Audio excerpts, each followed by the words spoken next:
Bueno, vamos a dar comienzo al último panel. Estamos llegando ya al final de estas jornadas sanisidrenses y bueno, si es un poquito tarde, les agradecemos su presencia. Para esta última etapa, el doctor Fulvio Santarelli va a hablar sobre el abuso de dependencia económica, una figura en vías de consolidación. El abuso de dependencia económica, una figura en vías de consolidación. El doctor escribió un artículo sobre el tema que nos va a hablar ahora, que ustedes lo pueden encontrar en el diario La Ley del 24 de junio del 2019, por si les queda algún temita que quieren profundizar.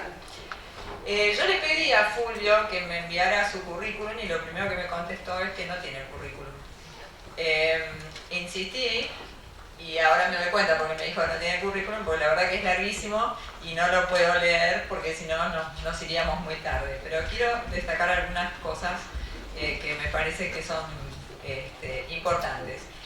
El doctor Fulvio Santarelli es doctor en Derecho, que lo realizó, el título fue expedido por la Universidad Austral, es director del área académica de este Colegio de Abogados de San Isidro, y realmente como director del área académica quiero aprovechar para agradecerle porque es un facilitador de todos los cursos que nosotros proponemos desde nuestros institutos.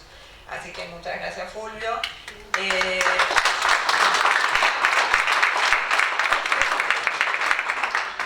El doctor también es director del programa de actualización del nuevo Código Civil y Comercial que se da acá también en este colegio.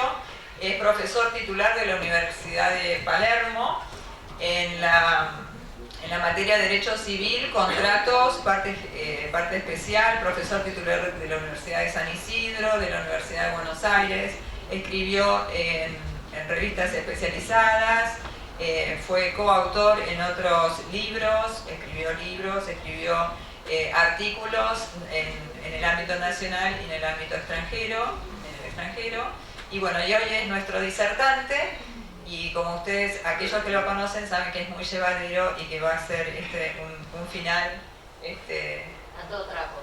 muy ameno. Atento a la hora. Doctor, lo escuchamos. Gracias. Bueno, me voy a parar. Hagamos acá. Hola. Bueno, ¿arranca o no arranca? ¿Está acá? Acá. Ahí está. Gracias. Bueno, a ver, nada casual que me quedé hasta el final, para último, para ir más rápido. Pero también, y hablando en serio, porque, bueno, vamos a tratar de hacer levanten la mano los que están de la primera hora. Bien. Sí, claro, ustedes. Los agradecimientos vienen después.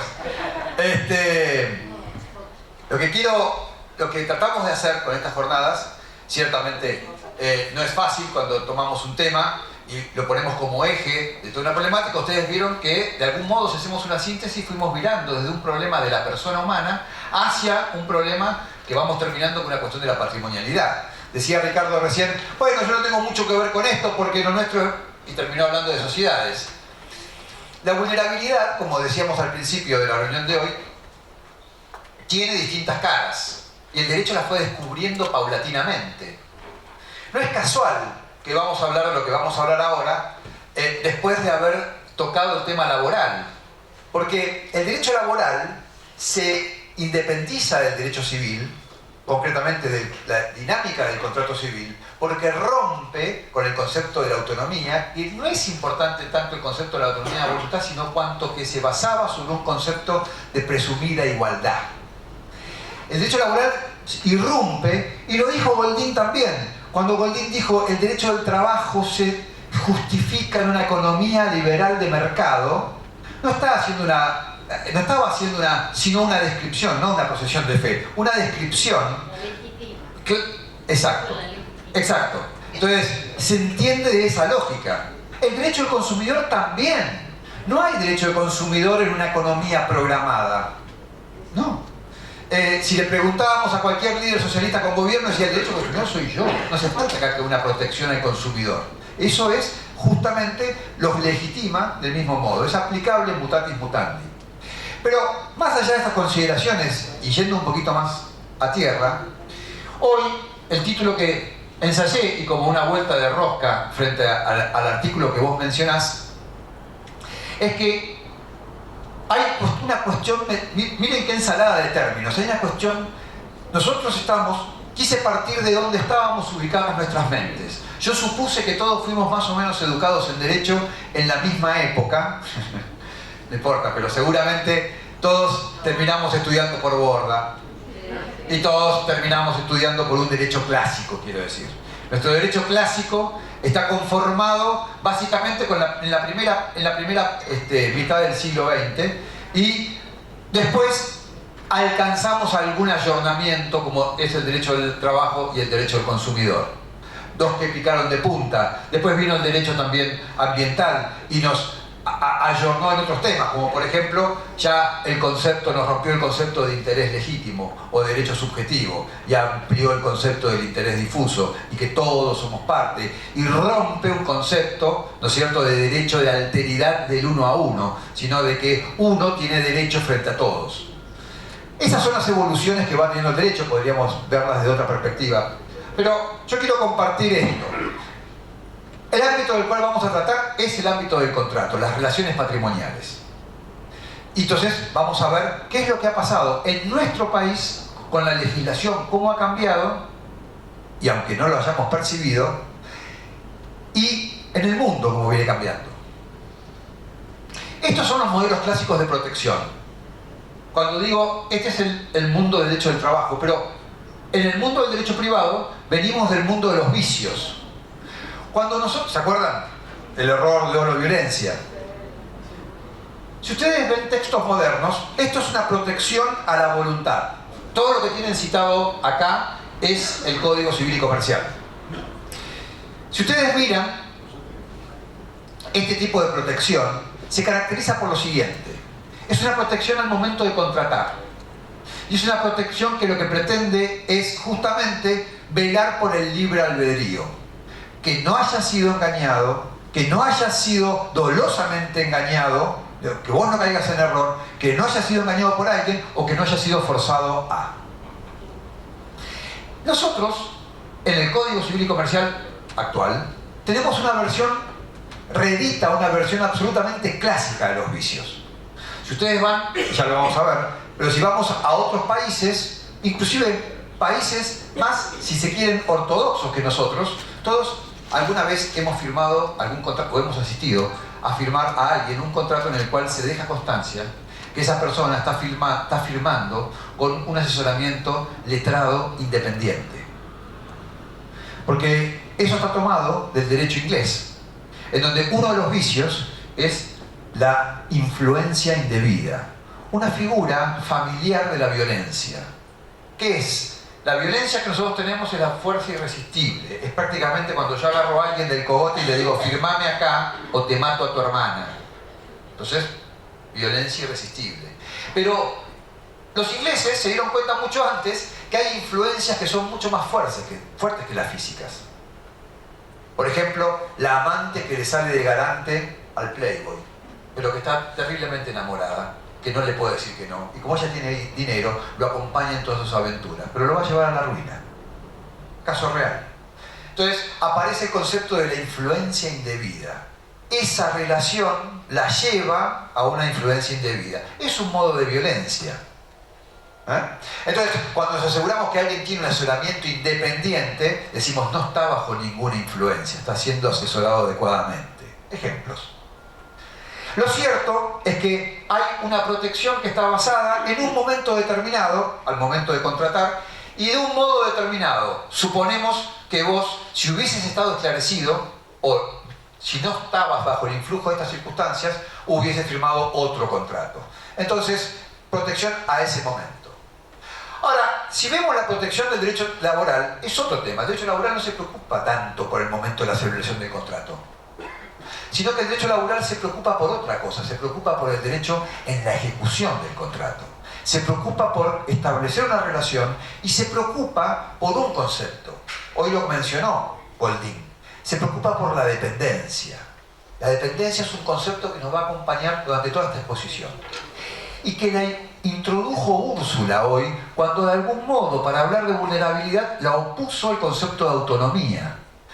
Un vulnerable es un no autónomo. Un vulnerable es alguien que no tiene la posibilidad de resiliencia, de recuperarse, de salir, de resolver su problema por sus propios recursos.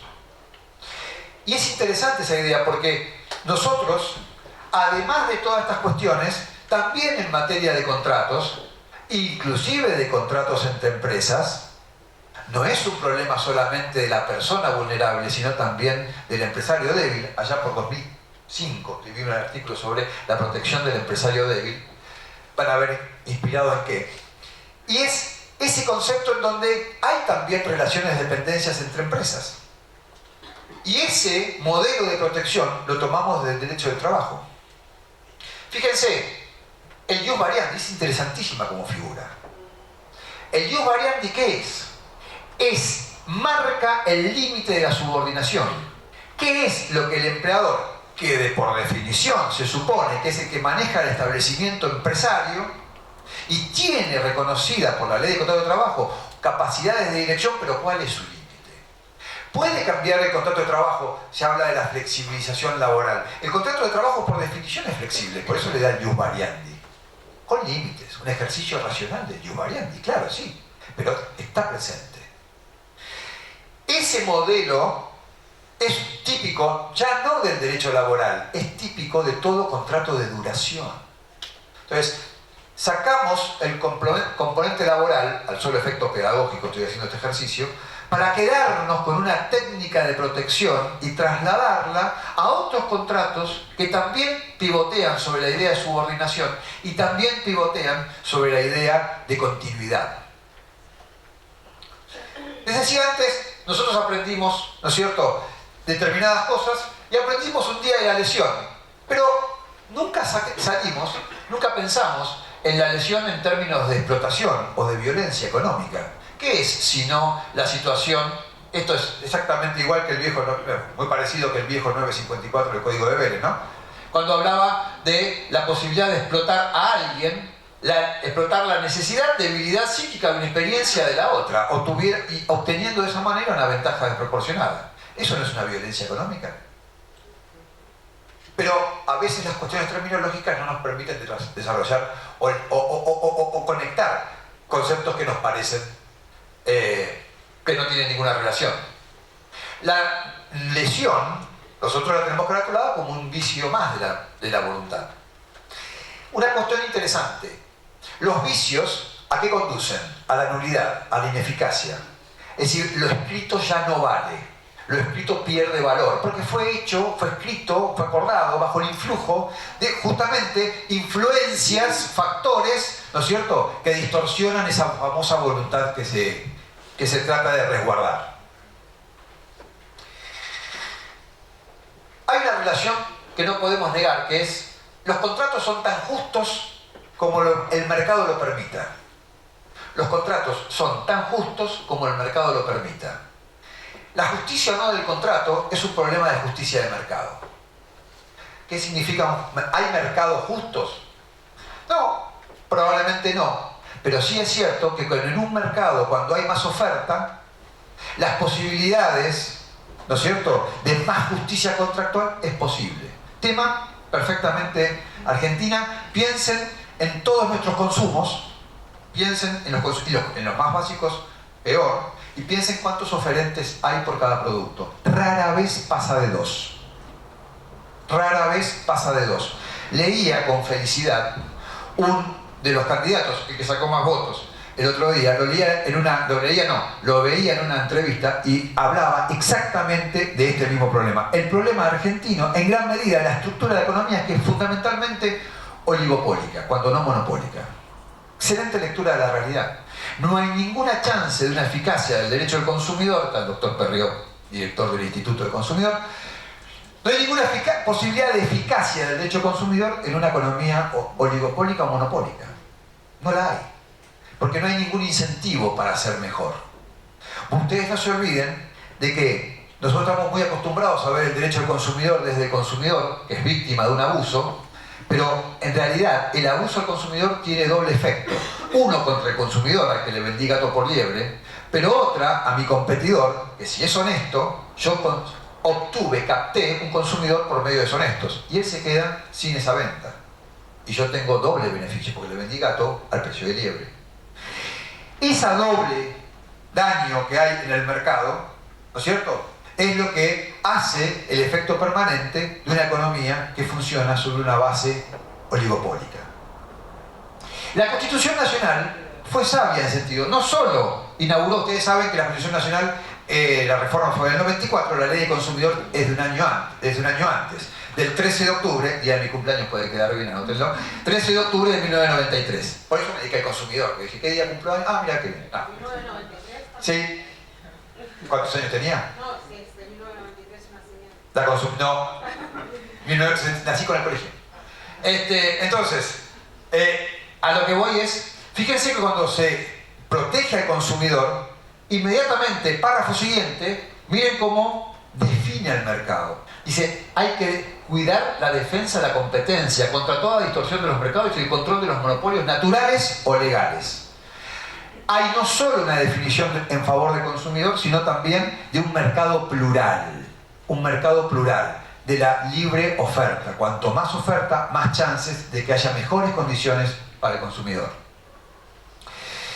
Tenemos la definición del consumidor, ya la sabemos todos, no hay nada que agregar, pero la pregunta que hago yo nos hacemos es, ¿hay otros vulnerables más allá del consumidor? Ya le adelanté la respuesta, ¿no? Hablamos antes del empresario. ¿Y cuál es el andamiaje legal que vamos a encontrar para esta figura? Algunas cuestiones que fueron pasando. El derecho no solo pasa, digamos, para lo que es la evolución de la persona o la persona en sociedad, sino también para el contrato. El contrato ha vivido una verdadera revolución en los últimos años. Primero, un problema de fuentes. Todo el derecho, no sé qué, que estés parada, ¿estás cómoda? ¿Querés sentarte? ¿Seguro? Te invito al living, por supuesto. Sí. Mira, hacemos así, mira. Perdón. Pero no sé qué, me la veo, me lleno de culpa. Acá me acuerdo, acá como si estuviera en la barra. El contrato ha subido una fuerte metamorfosis. La principal es una pregunta muy sencilla. Siempre digo que los juristas no podemos contestar las preguntas más obvias. Por ejemplo, ¿a qué obliga un contrato? ¿A qué obliga un contrato? ¿O por qué obliga un contrato? Nunca lo sabemos. Puede haber muchas respuestas, pero no hay una. Ahora, eso no es lo importante. Lo importante es la fuente del contrato. ¿Cuál es el contenido del contrato? La gran discusión, positivismo sí o positivismo no, es un debate sobre las fuentes del contrato. Hoy cuando hablaban de vulnerabilidad a la mañana, lo pagué, ¿no? No. Perdón. Hoy cuando hablaban de vulnerabilidad a la mañana, alguien por allí, como buen criterio, reclamaba normas. Si hay algo que reclama el problema de la vulnerabilidad antes que las normas, estamos en los momentos de cláusulas abiertas. ¿Qué son las cláusulas abiertas? Son el concepto de abuso. No es casualidad que, por ejemplo, si ustedes miran, hoy en la cláusula general, la buena fe es una cláusula general, es una cláusula general de comportamiento, de un comportamiento leal. La buena fe, decía el queridísimo y lamentablemente desaparecido Aníbal Piaggio, director del Instituto de Derecho Civil de este colegio, que la buena fe consiste en el diálogo mudo de dos conciencias rectas. Gran concepto. Solamente Piaggio lo puede dar. Ahora, lo que digo es, la buena fe perdió terreno a manos del abuso del derecho. ¿Y por qué? Porque en el fondo, el gran vicio, si quieren, que emerge en la modernidad es el problema de la dominación. Y frente a la dominación, el abuso. Vamos a hablar un montón de abuso de posición dominante, abuso de dependencia económica. Permanentemente hablamos del abuso. Porque es el problema de la dominación. Una cuestión interesante. Nosotros estamos acostumbrados a ver el problema del favor de Vitoris. Viejo principio en obligaciones, todavía lo enseñamos. Sin embargo, un italiano, como siempre, no podría ser, las ideas siempre son de los italianos, siempre. Un italiano dice, no es siempre. Las ideas pertenecen a Roma. Dice, no es en realidad el favor de Vitoris, el problema es el favor, el gran concepto hoy es el favor libertatis. La protección del contratante, desde el consumidor a cualquier forma de contratante, es que el contratante eventualmente antes del contrato pueda tener alternativas.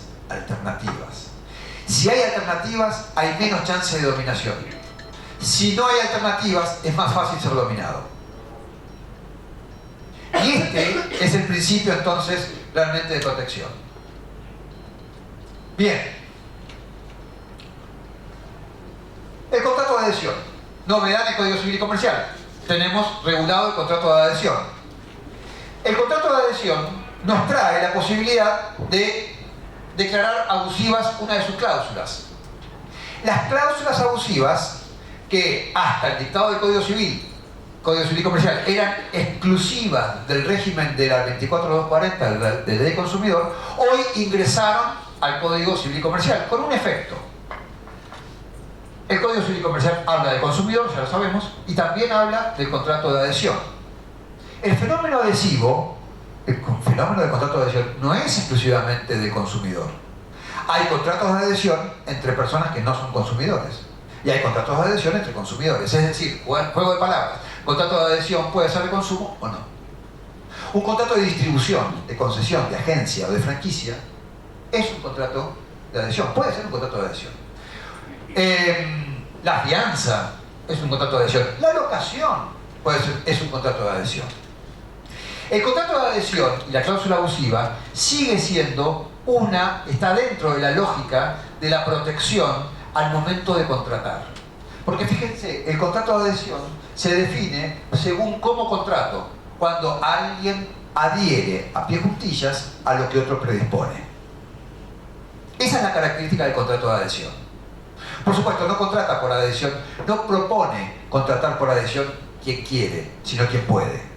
Es decir, quien tiene la actitud de decir, firmame acá si te interesa y si no te vas, es el que ya de por sí habla de una situación de predominio. Habla de una situación de dominio, una posición dominante, que de por sí no es pecaminosa, pero te pone muy cerca de la situación de pecado. ¿Se entiende? Vamos a pasar directamente al derecho comparado para ver, que vean ustedes cómo es el clima. Básicamente vamos a revisar algunas normas. UNIDROIT, ¿saben lo que es UNIDROIT? UNIDROIT es la Oficina de Naciones Unidas que lo que pretende es armonizar el derecho a los contratos en todo el mundo.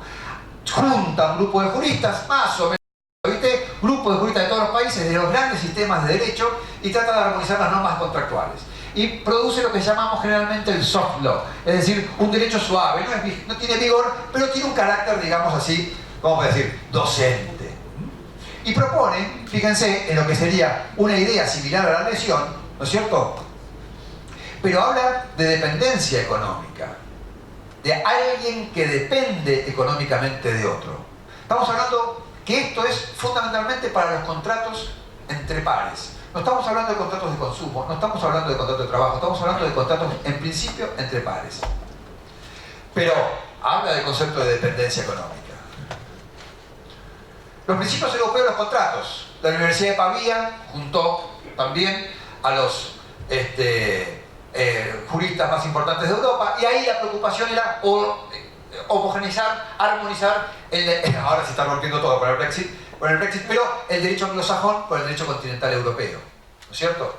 Están los antecedentes de Harvey MacGregor, que también fueron en el mismo sentido, y esto lo compila. Y también, fíjense cómo hablan, ¿no es cierto?, del concepto de dependencia, ¿no es cierto? Y miren qué interesante, habla de una relación de confianza.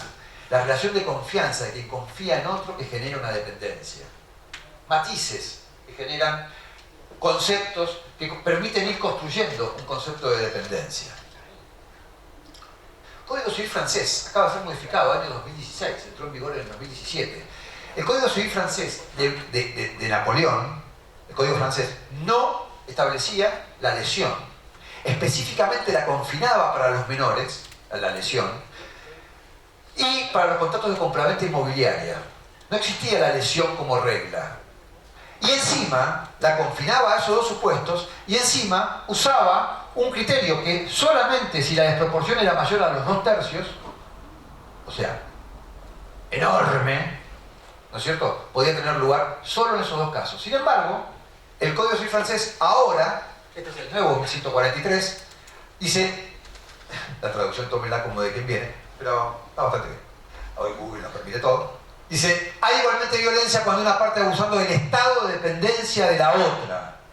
Usa la palabra estado de dependencia, podría haber usado cualquier otra. ¿Pero por qué recurre a esto? Por los antecedentes de soft law que vimos recién. Es el abuso de dependencia económica, la figura que va teniendo y va tomando cuerpo. Antecedentes. Italia, la subfornitura. Subfornitura en italiano es la alusión a todo contrato de tercerización. Pero, a ver, piensen en Italia y ubíquense por un minuto en la economía italiana. Muy importante las pymes. Esto está pensado, la Fiat y la autopartista, la que hace los tapizados, la que le hace los volantes, la que hace la batería, la que le hace subfornitura en el sentido de subproducción, ¿no es cierto? Ahora, es de la misma familia de los contratos comerciales que hablábamos recién en cuanto a que generan canales de comercialización, como la franquicia, la concesión, etc. Y miren qué interesante. Ahí sí, está prohibido el abuso de una parte hacia la otra. Se considera que hay dependencia económica, miren cómo avanza.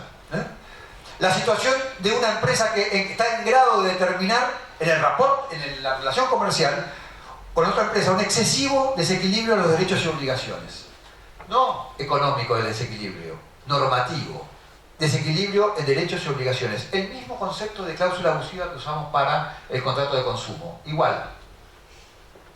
La dependencia será valorizada teniendo en cuenta también la real posibilidad de la parte que sufre el abuso de encontrar en el mercado alternativas suficientes. En realidad, alternativas satisfactorias. Alternativas.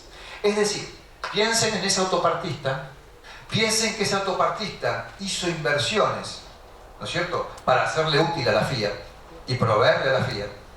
Es natural que ese contrato, ¿no es cierto?, la empresa autopartista se genere y se cree inversiones en favor de ese contrato y que viva solamente, estoy traduciendo de italiano frente a gente que, perdón, discúlpenme,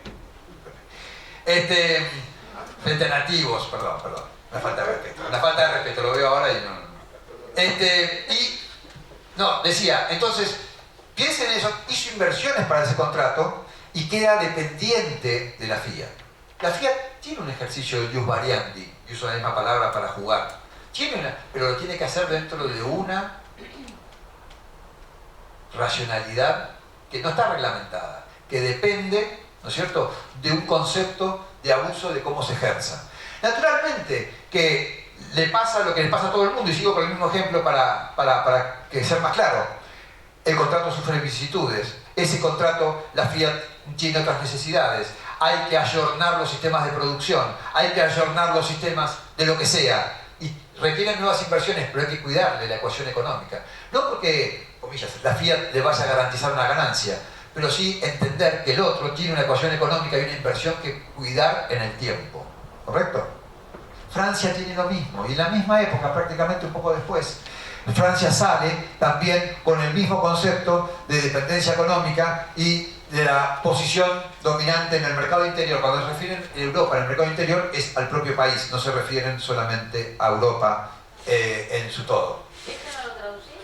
Sí, está prohibido en las condiciones previstas en el artículo 420, línea 1, la explotación abusiva de una empresa o de un grupo de empresas, una posición dominante en el mercado interior o una parte sustancial en aquellos.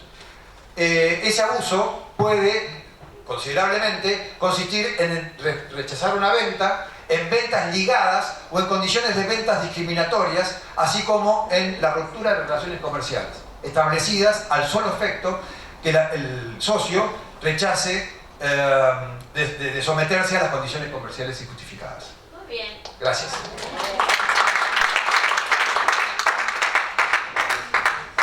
Entonces, el mismo concepto de dependencia económica a una ligazón de ese tenor. Código Civil y Comercial Argentino. Este sí que no lo puedo traducir.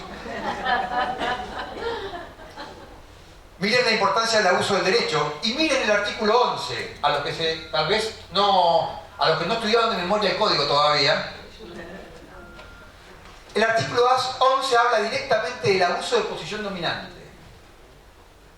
Se aplica esta idea de abuso cuando se abuse de la posición dominante en el mercado. Se la hago corta. El proyecto del 98, o sea, el anterior a esto que fue ley, hablaba también del abuso de posición dominante. Pero ¿sabe qué? No decía la palabra mercado. Esto no estaba. Decía, directamente hablaba del abuso de una posición de dominio. Y en forma genérica. Cuando se dicta este código, se aclara en el mercado y dice, ¿por qué ponemos en el mercado? Porque requerimos que la situación de posición dominante esté calificada por la autoridad competente, por la autoridad o según las normas de la Ley de Defensa de la Competencia. Este es un problema que venía de la ley italiana que vimos recién. Los jueces italianos se preguntaban, ¿puede un juez del contrato? Un juez del contrato es un juez común. Cuando digo juez común quiero decir de jurisdicción común. No, acá la competencia, las cuestiones de competencia son de competencia federal. No, el profesor Póvolo, esto lo tiene clarinete. Entonces, son competencia federal. Pero luego un juez común y una cuestión contractual es un juez común, de la jurisdicción común. Entonces, ¿puede un juez del contrato determinar que determinada empresa tiene una posición dominante? Dicho de otro modo, ¿qué elementos tiene un juez común de pensar que una empresa tiene una posición dominante? Su participación en el mercado, su venta, su envergadura, su capital, su presupuesto. Esta es una crítica que se le hace a ese régimen italiano que nosotros vimos. Acá se lo toma ese concepto y se dice, no, la calificación de posición dominante debe venir dada según las normas de la Ley de Defensa de la Competencia. Ok, vamos a ver después cómo sigue esta novela. Entonces le pongo la Ley de Defensa de la Competencia. Atenti que ya en el año 2018 modificamos la Ley de Defensa de la Competencia, ahí la tienen, y así define, le dedico unos cuantos artículos, este es el central, así define a la posición dominante.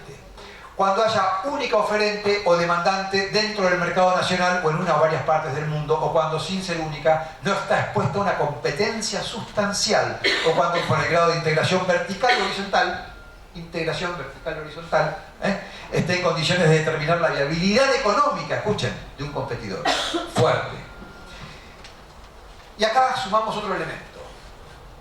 Un elemento esencial para pensar el concepto de dominación en el contrato tiene que ver con un concepto de integración.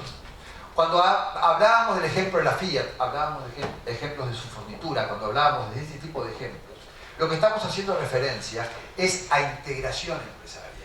Hoy, el gran riesgo que significa la innovación económica hace que nosotros tratemos de diseminar ese riesgo generando partners, compañeros, socios, estrategias que me permitan a mí tener un producto competitivo.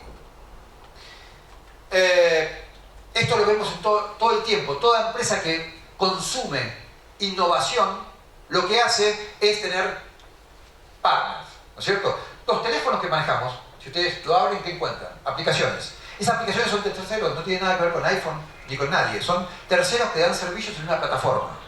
Y así vamos a ir consumiendo información de ese modo. Para desarrollar ese tipo de cosas, distintos tipos distintas empresas desarrollan distintos productos. Y esto conforma una economía de la integración. Hoy los niveles de integración de cualquier economía que tenga y consuma innovación necesita de esos niveles de integración, vertical u horizontal. ¿Cuál es el gran integrador horizontal? McDonald's.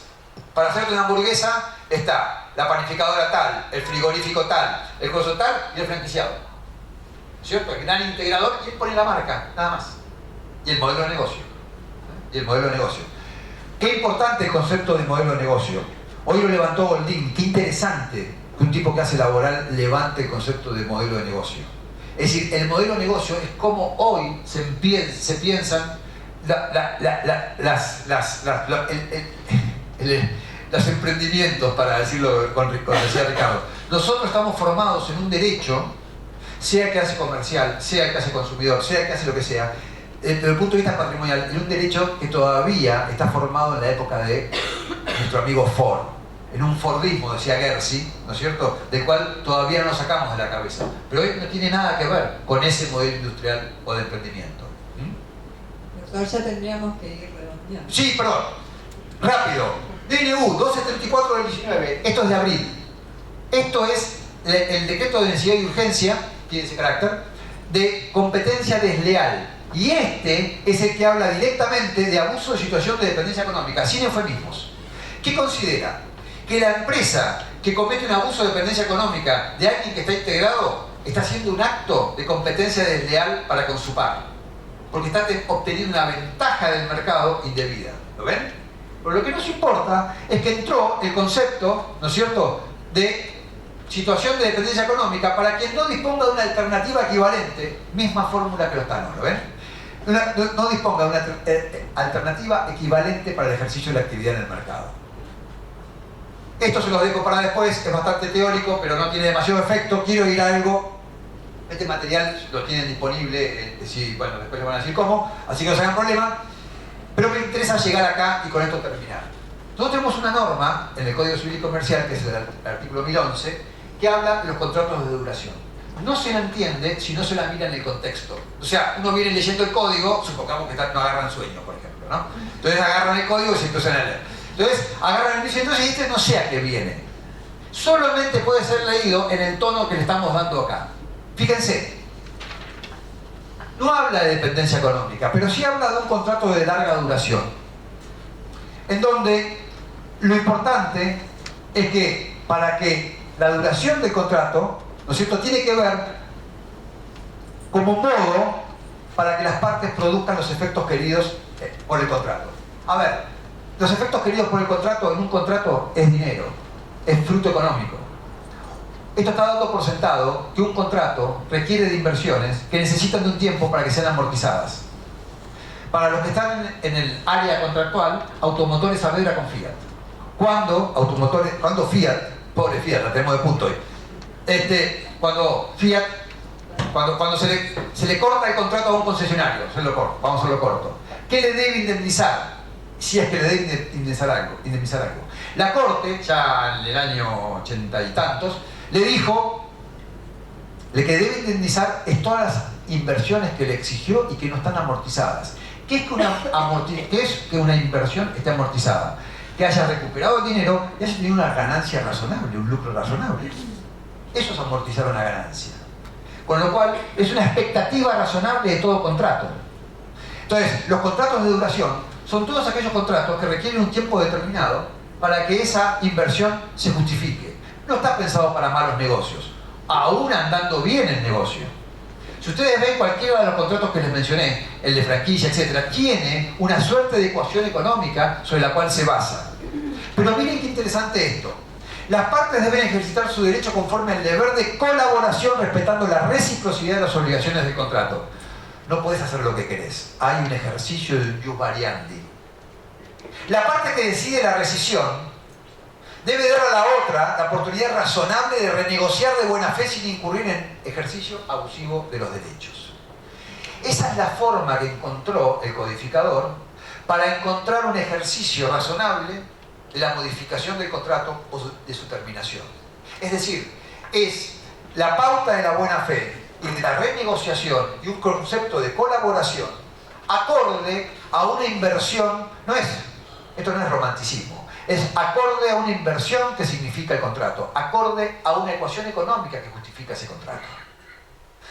Entonces, si nosotros juntamos un poquito lo que venimos diciendo, si estamos hablando solamente de un contrato y estamos hablando solamente de las normas del Código Civil y Comercial, tenemos que si estamos en un contrato de adhesión, en donde las cláusulas, puedo tener la cláusula abusiva, yo quiero decir que si ese contrato de adhesión también es de duración, no solamente es abusiva la cláusula que en su momento pacté, escribí, sino también que ciertas actitudes en la ejecución del contrato y en que legitima el 1011, que funciona como una suerte de elongación de los efectos de la cláusula abusiva que puedo reclamar gracias a que estoy en un contrato de adhesión. ¿Se entiende el punto? Nosotros tenemos hoy la posibilidad de reconstruir un supuesto de de dependencia económica o de conductas que implican una violencia económica en el contrato, en donde parecía que eso era imposible.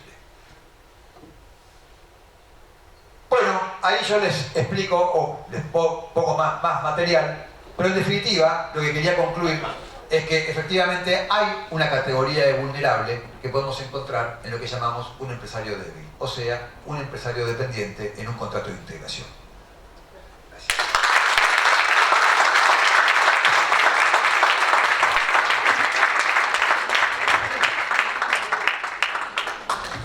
Bueno, vuelvo a mi posición dominante. Bueno, no sé si quieren hacer alguna pregunta o quieren bajar al lunch, que los está esperando abajo. Ustedes eligen. Una palabra de cierre antes que se me vayan con... ¿Dónde está Diana? Acá. Por favor. No quiero cortar las preguntas, pero... mientras las hacemos. ¿Preguntas, dudas, comentarios? Bien. No pensé que iba a ser tan claro. Mientras le doy la palabra a Diana, aprovecho a todos, gracias por esta jornada. Quiero agradecer a todos por esta jornada, quiero ser corto, quiero agradecer a la gente de área académica por el esfuerzo que hicieron, la organización impecable, todo se lo debemos a ellas, así que muchas gracias y un aplauso, por favor.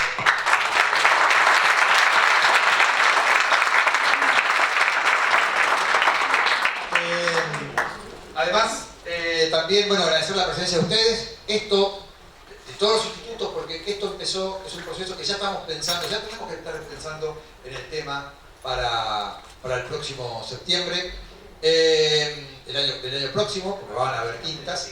Así que esto es un trabajo que empezó allá por fin de año pasado, cuando juntamos a los institutos y tiramos esta idea, que gustó enseguida, pero ya tenemos que estar pensando cuál es el próximo. No es fácil para encontrar toda una jornada de trabajo, y que bueno, la verdad que uno aprende tantas cosas, la verdad es maravilloso. Espero que todos hayamos aprendido algo, todos nos llevamos algo, y como digo, lo importante es que podamos crecer en la posibilidad de dar el servicio profesional que nosotros al final del día estamos acá para facilitar eso. También, por supuesto, todos estos temas, como siempre, como cuando hicimos en su momento el de tecnología, lo importante es que deje secuela. Sería muy bueno que algún tema que les interese profundizar de todo lo que vimos acá y un poco maratónicamente, después en cursos que vayamos organizando de la área académica se puedan ir profundizando. Así que estamos siempre con la actitud abierta, ¿no es cierto? El único límite que nosotros tenemos en el área académica es espacio y tiempo. Porque si podemos hacer cursos a las 3 de la mañana, no hay problema. Ahora, en general tenemos alguna complicación, y el espacio es el que hay.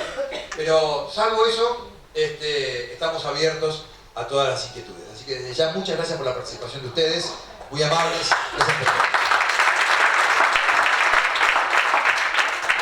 Gracias por darme el honor del cierre. Me llamo Diana Fiorini, yo pertenezco al área de gestión social.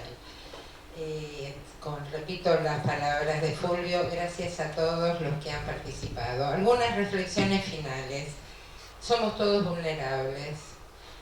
Todos hemos sido niños, algunas de nosotros somos mujeres. Esperemos que muchos sean adultos mayores, recordemos que son mayores de 60 años por la Convención del Adulto Mayor. Seguramente en los comienzos laborales hemos trabajado en condiciones no recomendables, consumimos, tenemos una vida comercial. Y todo esto está reflejado a través de todas las presentaciones, por demás interesantes que se hicieron. ¿Esto qué quiere decir? Por un lado, que a todos nos toca, que no quiere decir pensar en vulnerabilidad que solamente pertenece a un grupo. A todos nos pasa en algún momento, en algún sector de nuestra vida. Segundo, que como ha quedado demostrado hoy, la vulnerabilidad es integral al derecho. Fíjense que muchos de nosotros ejercemos en las áreas más diferentes, imposibles de creer, y a todos, estoy seguro, salimos hoy de acá pensando, esto yo lo podría aplicar, en conceptos que antes ni siquiera nos imaginamos. Tercero, que gracias a la calidad de las exposiciones nos abren nuevos caminos. Pensar en vulnerabilidad, evidentemente, lo dijo Feynman a fines del siglo XX, pero lo reiteramos acá y queda demostrado este concepto de la vulnerabilidad como amplio. Nada de lo humano puede ser extraño al derecho, y mientras el derecho lo pueda recoger, mejor así será. Pero nosotros somos abogados, entonces quizás lo más importante para nosotros es el ejercicio profesional. Y acá, gran parte de las exposiciones se refirieron a las reglas de Brasilia, las 100 reglas de Brasilia. Fíjense la diferencia entre las primeras reglas, 2007-2008, y las segundas, 2017-2018, donde se amplían las poblaciones que se consideran en situación de vulnerabilidad. Pero, ¿en qué tipo de vulnerabilidad? En el acceso a la justicia. El acceso a la justicia, ya a fines del siglo XX, ¿se acuerdan de Mauro Capelletti, Garth? Fueron unos tantos de los que representaron una corriente que mantuvieron, como hoy mantenemos nosotros, que el acceso a la justicia tiene que ser el primero de los derechos, porque no se puede acceder. Ninguno de los derechos que hoy fueran planteados podrían ejecutarse o podrían reclamarse. Esto quiere decir, por un lado, un desafío. Hay que conocer con mayor profundidad qué pasa con cada una de esas poblaciones. Segundo, la definición de vulnerabilidad de las nuevas reglas habla de la capacidad de prevenir, resistir o sobreponerse al impacto de una situación de riesgo que impediría la posibilidad de acceder a la justicia. Esto a nosotros los abogados nos interesa especialmente. Y a nosotros institucionalmente también. Y acá les cuento por qué me han invitado. A través mío, hablo en nombre de todo un grupo muy grande, toda la gente que conforma gestión social de este colegio. Aquellos profesionales que dedican voluntariamente su tiempo, que son cientos. Yo estaba tratando de calcular hoy, deben ser 200, 300. Que atienden en consultorio jurídico gratuito, en mediación, en los diversos programas, en la Defensoría de Niños, en la lista de abogados de niños y en los abogados que representan víctimas. ¿Y por qué tenemos todo este mundo? La ley 5177 nos obliga a todos, cuando juramos, a patrocinar gratuitamente a los pobres. Esa fue una visión de un momento del siglo XX, donde se calculaba que el abogado tenía un rol en la sociedad y donde se podía permitir un cierto asistencialismo a una sola categoría, los pobres. Es así que en nuestra ley, como en otras leyes también de la República Argentina, es obligatorio el patrocinio gratuito a los pobres. Todos juramos por eso. Pero los tiempos han cambiado. Esa aparentemente simple fórmula ha sido puesta en tensión. Ni los abogados son iguales, ni la población que atendemos es igual. A raíz de eso empezamos a tener especializaciones, niñez, violencia doméstica, y entonces es acá que nos planteamos que aparentemente un sector del colegio, quizás no tan considerado, estaba construyendo un cuerpo de conocimiento a través de la práctica, un cuerpo de conocimiento de aplicación de las reglas de Brasilia. Cómo poder trabajar con individuos, personas que tienen problemas para poder acceder a la justicia. Y dentro de la fórmula de pobreza se entrecruzan mujeres, niños, víctimas de violencia, gente con discapacidades que le impiden muchas veces el pleno ejercicio. Y es acá donde el Colegio de Abogados brinda un servicio. Y a partir de ese servicio nos planteamos, queremos de alguna forma poder capitalizar el conocimiento que de a poco se va construyendo todos los días en gestión social. Resultado de esto, estamos contentísimos en contarles que hemos diseñado un curso principalmente virtual, pero también con algunas situaciones presenciales, especialmente diseñado para las necesidades de gestión social. Es un curso que va a ofrecer, que ya está armado, que va a presentar el Colegio de Abogados, gratuitamente a aquellos profesionales que estén interesados en la asistencia a poblaciones vulnerables. Los que componen, los docentes de cada uno de estos módulos son gente que probadamente ha trabajado en la praxis con poblaciones específicamente vulnerables.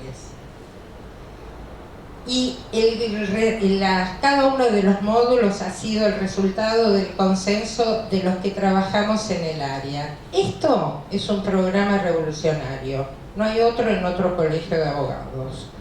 Y realmente tenemos mucha ilusión con esto. Dentro de poco van a ver la publicidad, las invitaciones, y agradezco mucho poder terminar desde la práctica en esta jornada, con la esperanza que lo que fue el diseño de la primaria o de la 5177 de un consultorio jurídico gratuito se transforme en el siglo XXI en la clínica de acceso a la justicia y en la asistencia y patrocinio de poblaciones en situaciones de vulnerabilidad, en clave de derechos humanos. Muchas gracias.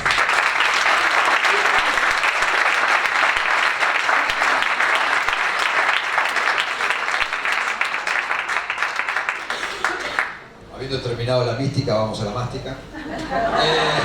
Gracias.